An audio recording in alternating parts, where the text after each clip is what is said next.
One singer made America weep with every note, only to meet a fiery end in a boat engulfed in flames. Another collapsed mid-performance before a stunned crowd. The lights dimmed, the cameras cut, and he never rose again. A gifted lyricist, drowning in depression, was pushed past his breaking point, his body found beneath a hotel balcony after a sleepless night. The headlines called it an accident, but those who knew the truth called it something far darker. Think you've heard every tragic story the music world has to offer? Think again. These 23 deaths aren't just tragedies, they're puzzles of pain, secrets, and silence. If you still believe fame can shield a soul from suffering, stay with us. By the end of this video, you'll see how the spotlight can sometimes burn brighter than the stars themselves. Sam Cooke, the angel in the bloody suit. In an era when a black man couldn't even walk through the lobby of a luxury hotel, Sam Cooke could still bring an entire audience to their feet with a single note. His voice wasn't just smooth, it was sacred. But on a cold December night in 1964, that same voice was silenced forever. Found naked and bleeding on the floor of a shabby motel in South Central Los Angeles, Sam Cooke's death remains one of the most haunting mysteries in American music history. To the world, Sam was more than a singer. He was the voice of the civil rights movement, a man whose song, "A Change Is Gonna Come," gave a nation hope in its darkest hour. But behind the microphone, he was a man under siege. White record executives controlled his finances. The FBI watched his every move. Racists threatened his life after he began funding civil rights groups. Still, he sang on, bold, proud, and unafraid. On December 11, 1964, Sam checked into the Hacienda Motel with a white woman named Aaliyah Boyer. Minutes later, she vanished, along with his wallet and clothes. In a panic, Sam burst into the motel manager's office wearing nothing but his suit jacket, demanding to know where she was. Moments later, Bertha Franklin, the manager, a middle-aged black woman, pulled out a revolver and fired. One shot to the chest. Sam collapsed to the floor. "Lady, you shot me," he gasped before dying on the spot. The police called it justified homicide. Aaliyah was barely questioned. The press painted Sam as a crazed sex addict, a man undone by his own vices. But those who knew him told another story. His bandmates said Sam had been planning to break free from RCA Records to form his own label, a move that threatened powerful men. That very night at dinner, he had whispered, "They won't let me live." Witnesses later claimed a strange man had been following Sam for days. Yet no one ever investigated. More than half a century later, the truth of what really happened that night still lies buried beneath silence and suspicion. Sam Cooke never got justice. Not in life, not in death. A voice that once sang of freedom, of love, and of color was silenced in disgrace. And yet, "A Change Is Gonna Come" remains his most heartbreaking prophecy, an anthem of hope from a man who never lived to see it fulfilled. Because legends like Sam Cooke don't die, they echo. In every protest song, in every soul singer's cry, his voice still trembles through the heart of America. Jesse Belvin, the man who sang the last song, then disappeared into legend. They once called him the next Nat King Cole, young, handsome, and gifted with a velvet voice that could melt any heart. His future was golden, his charm undeniable. But one February night in 1960, that promise was stolen, on a lonely Arkansas road, after a show meant to unite black and white audiences for the first time. Back then, racism wasn't hidden. It was printed on restaurant doors, carved into theater seats, and stitched into the very fabric of the South. Still, Jesse, his wife Joanne, and his band dared to cross that line. They performed at what was hailed as a race reconciliation concert in Little Rock, a bold, dangerous act of unity. On stage, the audience swayed and sang together. It looked like hope. But behind the curtains, warning signs echoed. "Know when to back out, kid," a local police officer told Jesse. Before the show began, someone had already cut the piano wires, tampered with microphones, and even pulled the circuit breakers. It was sabotage, plain and cruel. Yet Jesse went on stage anyway. The music played. The crowd cheered. And history was quietly written in blood. Hours later, Jesse, Joanne, and their manager left for their hotel. The road was dark, the air heavy with silence. Around 1 a.m., their car was struck violently from behind, veering off the road and smashing into a tree. Jesse died instantly. Joanne followed soon after. Their manager survived, but never spoke publicly again. The police called it a sleep-related accident. But locals whispered of something darker. Witnesses spoke of another car speeding behind them, of an explosion that followed, details that never made it into the official report. Jesse Belvin was only 27, the same tragic age as Jimi Hendrix and Janis Joplin. But unlike them, his death was buried under silence. No tributes, no justice, just a haunting void where a rising star should have been. He was more than a singer. He was a husband, a father, and a dreamer who dared to sing in a land that wasn't ready to listen. And for that, Jesse Belvin paid with his life, leaving behind a final note that still echoes, soft and sorrowful, in the shadows of American history. Otis Redding, the man who never lived to see his tomorrow. Just hours before his death, Otis stepped into the studio to record, Sittin' on the Dock of the Bay, a song that would become immortal. But he never heard the final mix. Less than 24 hours later, the voice that defined soul music was silenced forever. On December 10, 1967, at just 26 years old and at the height of his fame, Otis boarded a small Beechcraft plane bound for Madison, Wisconsin. It was snowing lightly, the kind of quiet storm that feels more like a warning than weather. The band had already delayed their previous flight due to engine issues, but that morning, pressed for time and driven by ambition, they decided to fly. Moments before landing, the plane lost contact. Minutes later, it crashed into the icy waters of Lake Monona. 6 lives were lost. Only one man survived, trumpet player Ben Cauley, still clutching his horn as he floated in the freezing water. Otis was sitting right next to me, Ben recalled. He turned and said, "Hold on. Don't let go." That was the last thing I heard. Investigators blamed frozen propellers. But many in the music world never believed it was just a mechanical failure. Otis had recently refused to renew his contract with Atlantic Records, choosing instead to start his own label, one that would empower young black artists and keep white middlemen out of their earnings.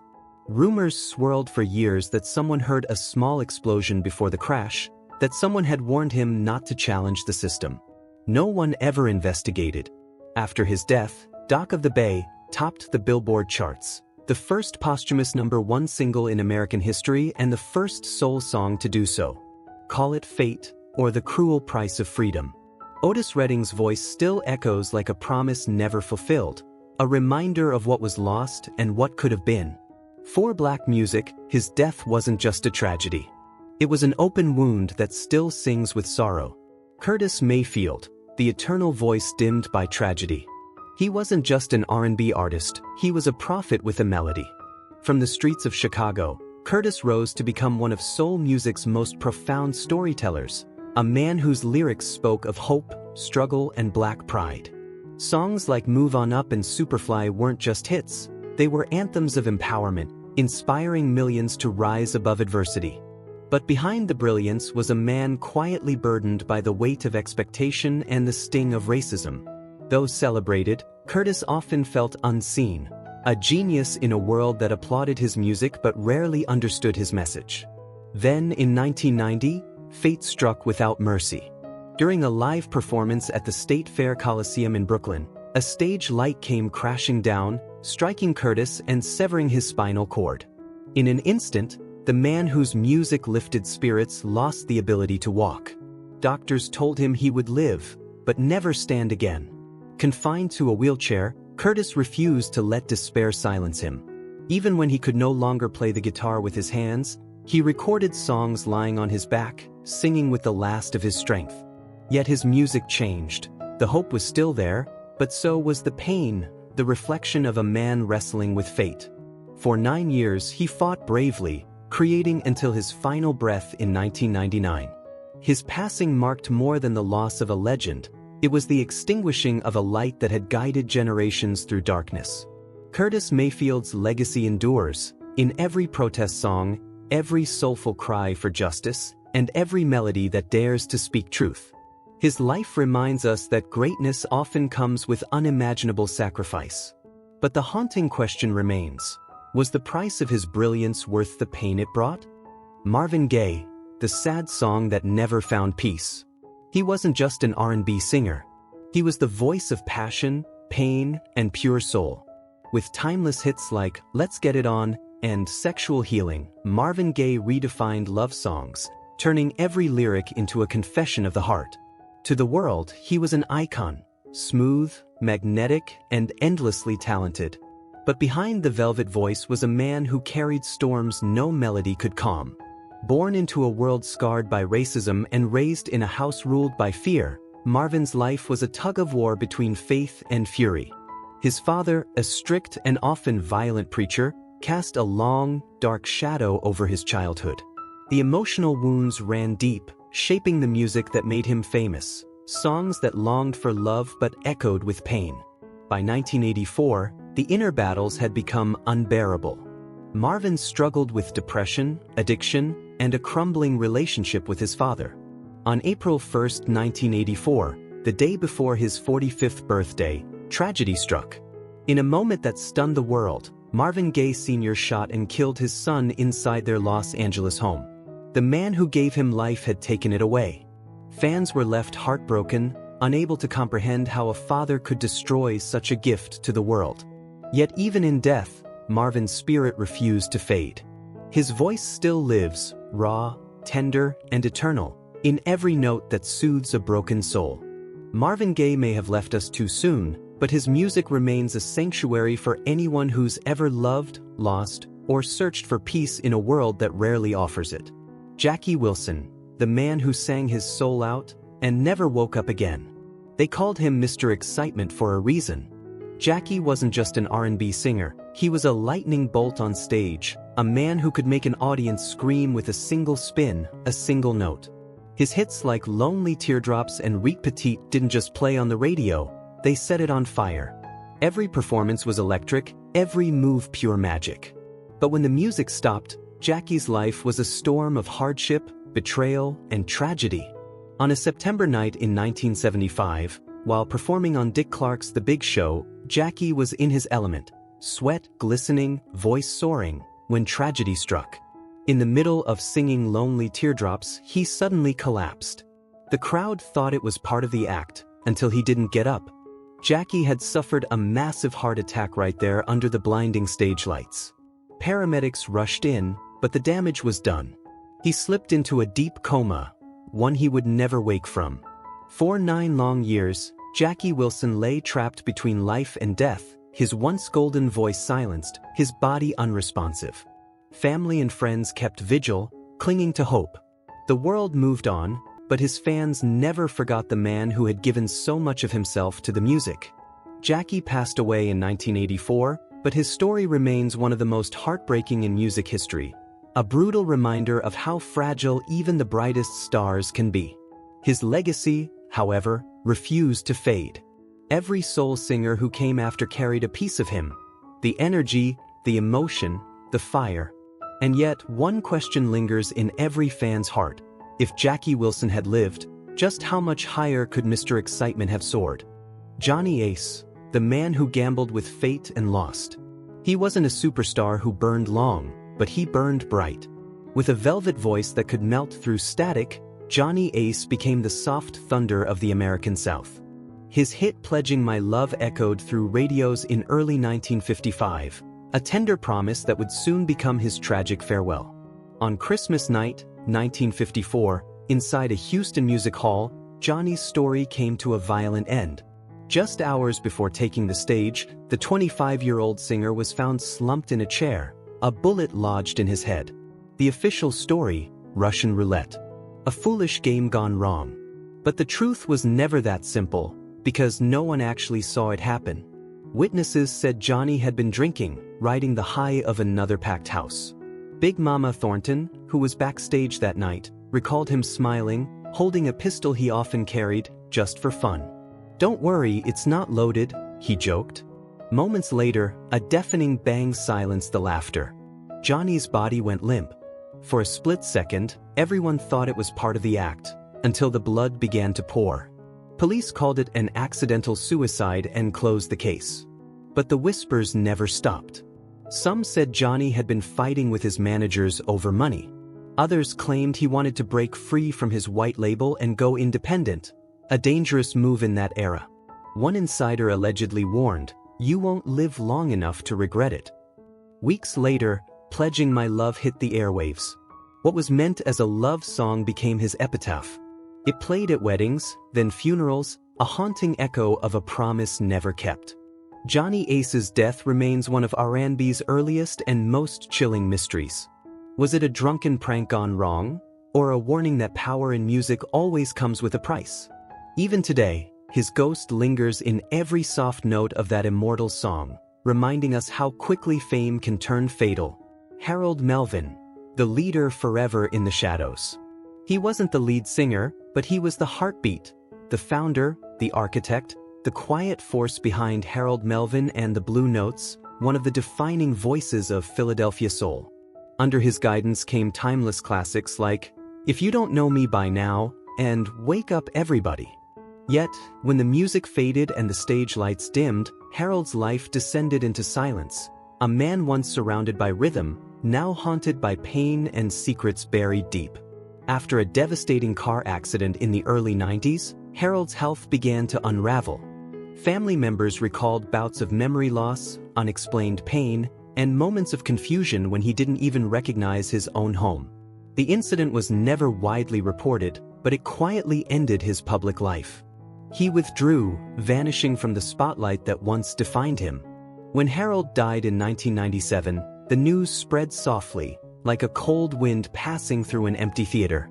Those closest to him whispered that the accident might not have been an accident at all. Before the crash, Harold had received a chilling letter. "If you ever try to reclaim the song, you'll regret it." At the time, he was in a bitter legal battle with his former record label over ownership of 1970s recordings, a fight that abruptly ended after the wreck left him mentally unfit to continue.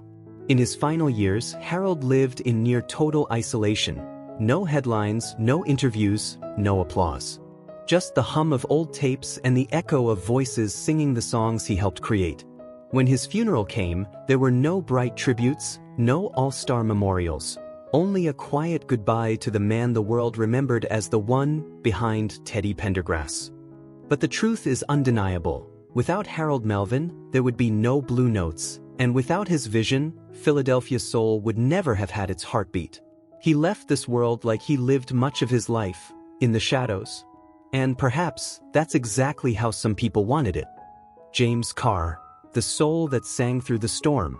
James Carr wasn't just another voice of the 1960s soul era. He was a man who sang like his heart was breaking in real time, every note trembling with pain, longing, and truth. His hit, The Dark End of the Street, wasn't merely a love song about forbidden passion. It was a haunting confession from a man who lived his entire life in emotional twilight. Behind that powerful voice, however, lived a mind at war with itself. Diagnosed with bipolar disorder at a young age, James drifted between brilliance and despair. One night he'd mesmerize audiences with his raw, aching voice. The next, he'd be found destroying hotel rooms or weeping uncontrollably for reasons no one could grasp. Promoters called him unreliable. Friends called him fragile.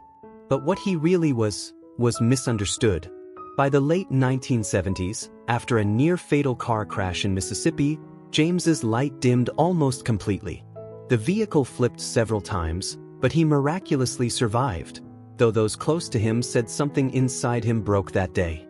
He became distant, staring blankly into space, whispering the same eerie phrase over and over, "They tried to kill me."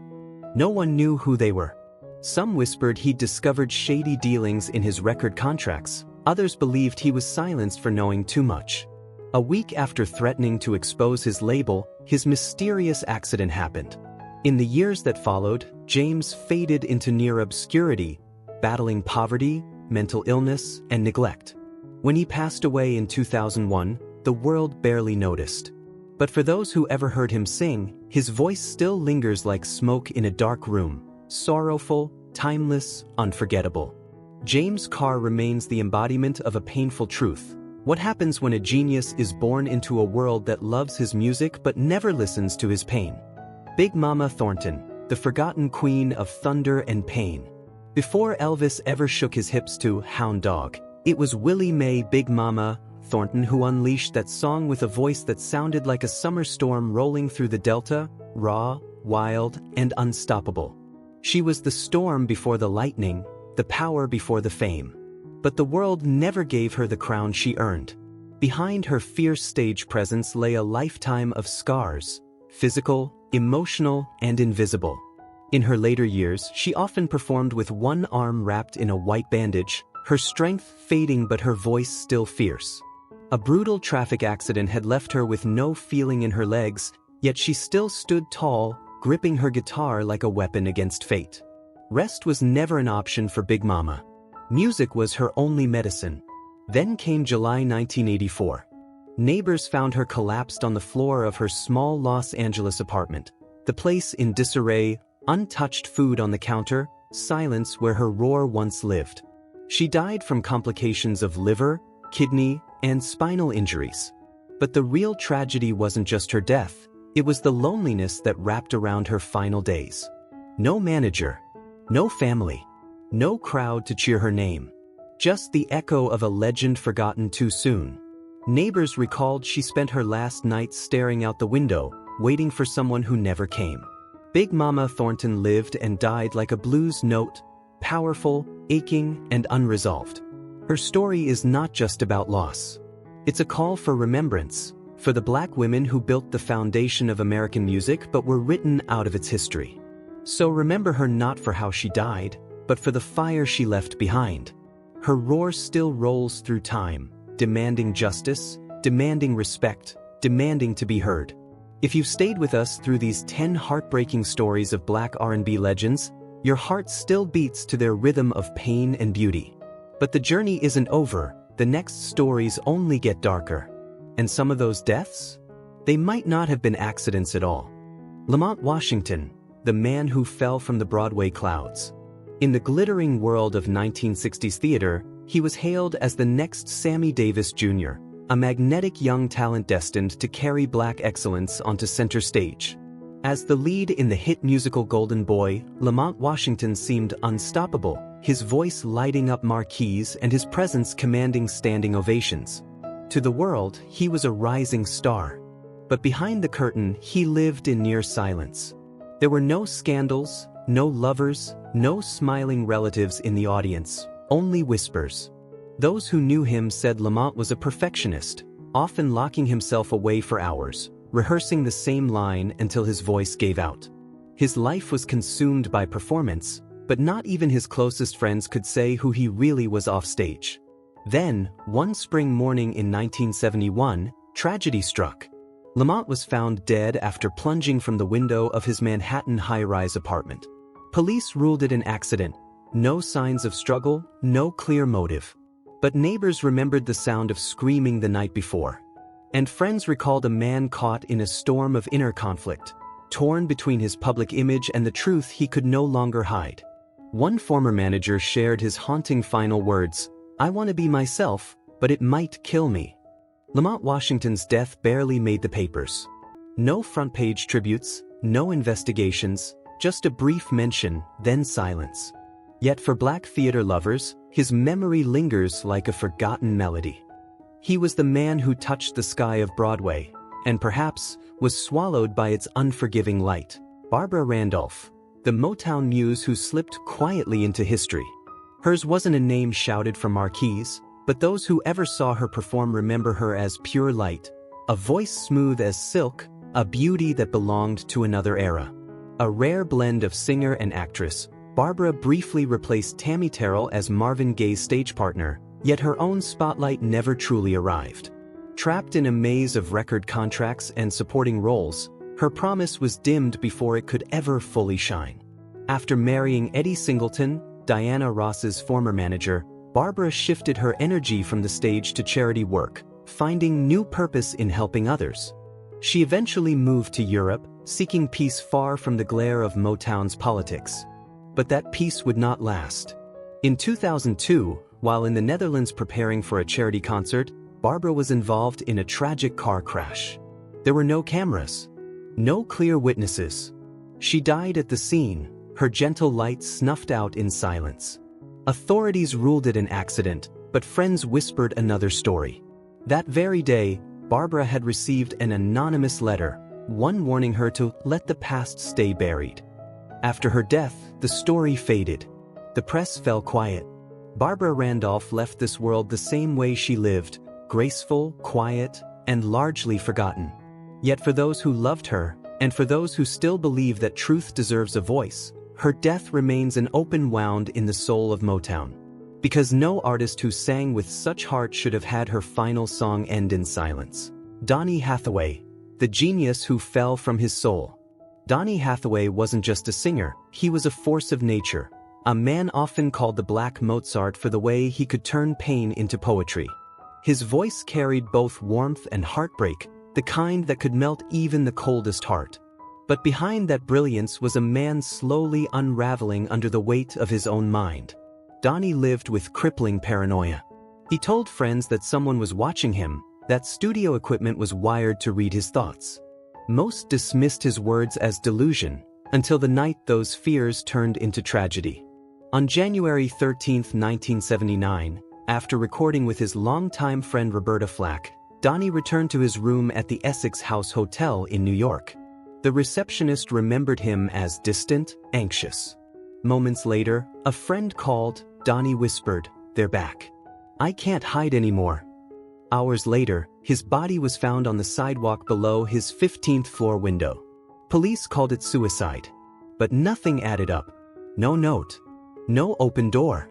The window was nearly impossible to lift. And those who knew him said he was doing better, excited about a new song and preparing to tour again with Flack. So what really happened that night? Donny Hathaway's death remains one of music's most haunting mysteries, a story of genius, isolation, and a soul too fragile for this world. His songs still make people cry, not just because of their beauty, but because they carry the echo of a man who could never escape the voices within. Perhaps the real tragedy isn't that Donny Hathaway died, but that he lived in a world that never truly understood his pain. Otis Blackwell, the man who wrote the hits but died in silence. He wasn't a household name, but if you've ever sung along to Elvis Presley, Jerry Lee Lewis, or Little Richard, you've sung Otis. He was the unseen genius behind Don't Be Cruel, Great Balls of Fire, and All Shook Up. His words and melodies electrified the world, yet the man himself remained invisible. While others took the spotlight, Otis stayed in the shadows, his brilliance echoing through voices that weren't his own. In 2002, tragedy struck quietly. Otis slipped in his bathroom, and hours passed before anyone found him. The fall left him with severe spinal injuries and lung complications. A few weeks later, he was gone. There were no headlines, no tributes, no star-studded memorial. His funeral passed without a single note of the songs that had made the world dance. What stung most was that months before his death, Otis had told a reporter, "I feel like I'm going to die before I get recognized." He was right. The Rock and Roll Hall of Fame dismissed him for not being popular enough. But how many timeless songs does a man have to write to matter? Otis Blackwell didn't crave the spotlight, he was the light that made others shine. And perhaps the cruelest truth is that the world didn't realize it until that light went out, alone, uncelebrated, but unforgettable. Billy Stewart, the musical storm that drowned too soon.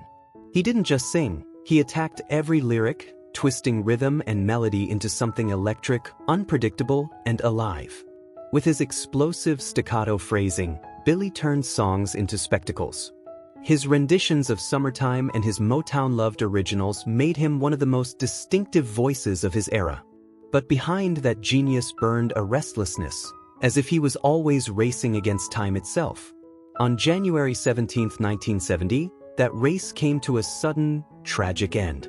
Billy was driving his Ford Thunderbird with 3 bandmates across the Neuse River Bridge in North Carolina, heading to a performance. Somewhere along that cold stretch of road, the car veered off the bridge and plunged into the water. All 4 men were killed. The official report blamed a jammed accelerator, yet the car had been inspected only a week earlier. Friends said Billy had mentioned hearing strange screeching noises from the tires and confided that someone wanted him to take a break from singing. The day before the crash, he left his mother a haunting voicemail. "If I don't make it, know that I'm still trying to do the right thing." Fans were shattered. At just 32, a brilliant life and voice were silenced. A man mid-melody, still writing his next love song. To this day, mystery lingers over that bridge and what really happened that night. But those who ever heard Billy Stewart perform will tell you, when he sang, it felt like his heart was breaking open in every note. And when the river took him, it carried away not just a singer, but a storm that would never come again. Florence Ballard, the uncrowned queen of Motown. Before the world worshipped Diana Ross, it was Florence who gave the Supremes their soul. As a founding member and early lead singer, her voice carried the raw emotion of Detroit's dreams, powerful, pure, and unforgettable. To those who knew the music scene, she wasn't just part of the Supremes, she was the Supremes. The real voice, as the city called her. But fame has a cruel rhythm. When the spotlight shifted to Diana Ross, Florence was quietly pushed out. She lost her contract, her stage, her dignity. What followed was a heartbreaking spiral: alcohol, abusive relationships, and a devastating car accident that left her frail and broken. The woman who once stood before packed arenas was now seen waiting in welfare lines, collecting food assistance, her pride shattered. On February 22, 1976, Florence Ballard died of a heart attack at just 32 years old. Days earlier, she had confided to a neighbor, "I feel like something is pulling me down." Many say she didn't die from illness, but from a heart that had been broken too many times. Florence's story remains one of Motown's deepest tragedies, a haunting reminder that talent alone isn't enough to survive the machinery of fame. She was a star dimmed too soon, a voice silenced before her time. Music history owes Florence Ballard more than remembrance. It owes her redemption. David Ruffin, the man with the voice of God and the loneliness of the devil. He didn't have to chase fame, it found him the moment he opened his mouth. As the golden voice of the Temptations, David didn't just sing "My Girl," he made America feel it. His voice was pure electricity, the kind that could lift you to heaven and break your heart in the same breath. But behind the spotlight and silk suits was a man unraveling in silence. Fame came fast, and vanished even faster. His ego clashed with the group, his demons grew louder than the music. By the late 70s, David Ruffin was no longer the star, but the scandal.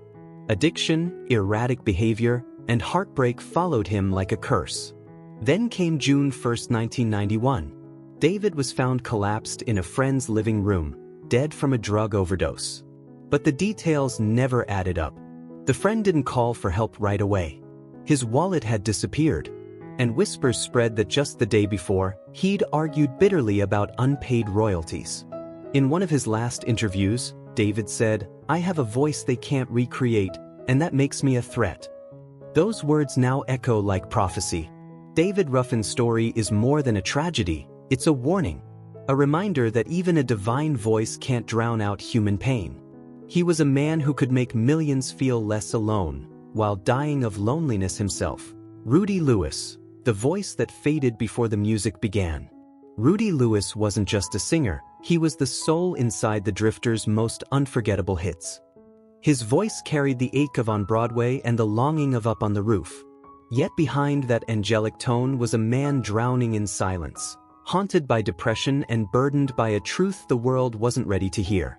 On the morning of May 20, 1964, Rudy was found lifeless in his Harlem apartment, just hours before a recording session that was meant to mark a new chapter in his career. The official word was a drug overdose. But those close to him remembered something else. A friend recalled Rudy breaking down the night before, whispering through tears, "I can't live a life of pretense anymore." Whispers spread that he planned to leave the Drifters and live openly, something unheard of at the time. But the next day, only silence remained. The session went on with another voice behind the mic. Rudy Lewis, the man who once sang the truth of the streets, never got to sing his own. Ty Longley, the guitarist who died in the middle of a song. Ty Longley wasn't just the lead guitarist of the hard rock band Great White, He was a versatile artist with a soul rooted in R&B and a heart that lived for the stage. On February 20, 2003, inside a small Rhode Island club, the night began like any other gig: guitars tuned, crowd buzzing, lights dimmed. Then, just 30 seconds into the first song, sparks from stage pyrotechnics shot toward the ceiling. In an instant, the flames caught the flammable soundproofing. Within 5 terrifying minutes, the entire building became an inferno. People screamed, stumbled, and rushed toward the exits. Amid the chaos, Ty didn't run. Witnesses say he turned back to help a fan who had fallen near the stage. He never made it out. The fire claimed 100 lives that night, leaving behind grief, questions, and outrage. Why was such a tiny venue allowed to use pyrotechnics at all? And why, even after all these years, has no one truly been held accountable? Ty Longley's final act was one of courage, a silent hero disappearing into the smoke, his guitar still echoing the notes of a song that would never be finished. Aaliyah, the queen who never got to finish her story. Aaliyah was more than just a rising R&B star, she was the promise of a new era. With her effortless beauty, silky voice, and magnetic screen presence, she was hailed as the future queen of American music. At only 22, her name already shimmered among legends. But on August 25, 2001, that bright future vanished in an instant.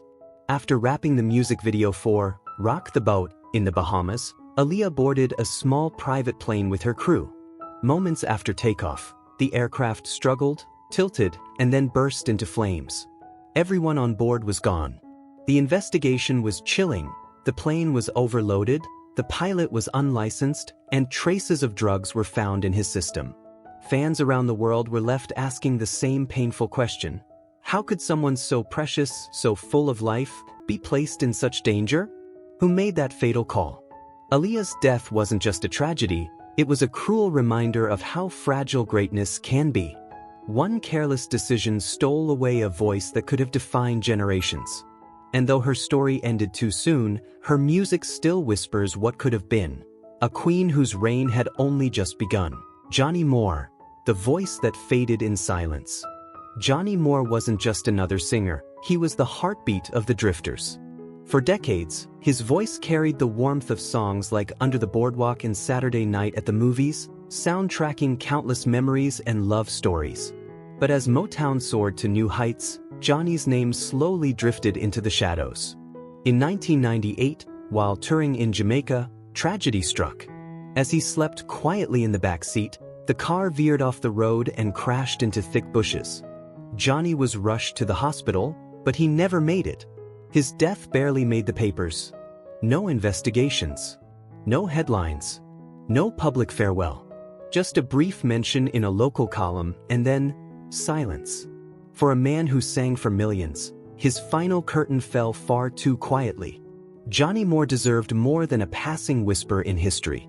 His voice, rich, timeless, and full of soul, should never have vanished without a song. We can't change the past, but we can honor it. Each artist who left us too soon carried light, love, and rhythm into the world. Let's remember them not for how they died, but for how they lived, with passion, courage, and voices that still echo through time. Your presence here keeps that memory alive. Thank you for listening until the very end. If you believe legends like Johnny Moore deserve to be remembered, share this story. A like, a comment, they're not just gestures. They're bridges that keep forgotten souls singing.